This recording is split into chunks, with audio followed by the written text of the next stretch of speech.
Hi everybody, Jill Fraser here, and lesson number 2 for my new golfer. First we review what we went over in lesson number 1. We review the grip, the stance, the starting routine, the impact drill, and the half swing drill. I checked to make sure my student understood what we did and also kind of get a hint whether they were able to practice or not.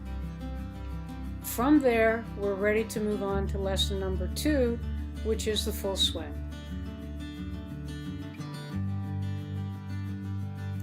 Now it's time to learn about the plane. The plane is basically the angle that the club travels relative to your body and the ball. It is important for consistency and direction. The one thing to note is that every club and every person has their own plane. It's not something that you make up.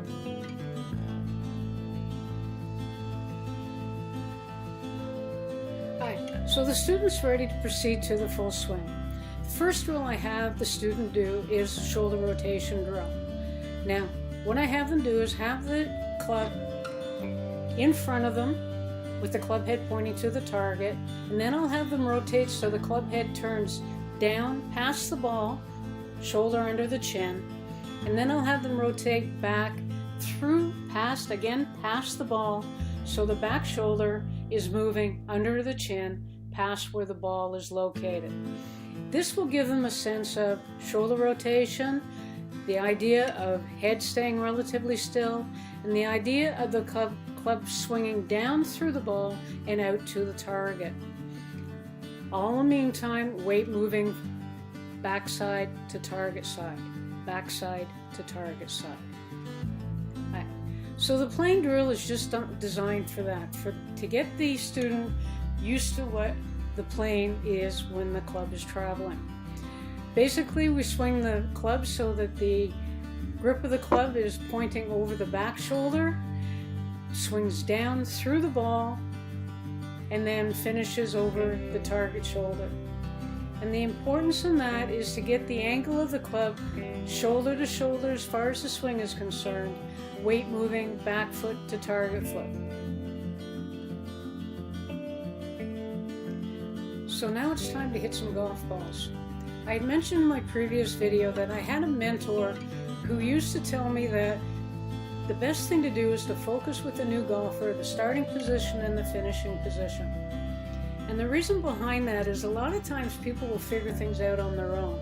And rather than overload them with information, it's best to see what they do on their own, what their physicalities allow them to do. Get them to start right, get them to finish right, and let them hit golf balls. So we're ready. We've gone over the plane, we've done our drills. Let's get going. Okay, so we're ready to hit balls. We'll take a look at the golf bag and see what clubs the individual has that we could use for today's lesson.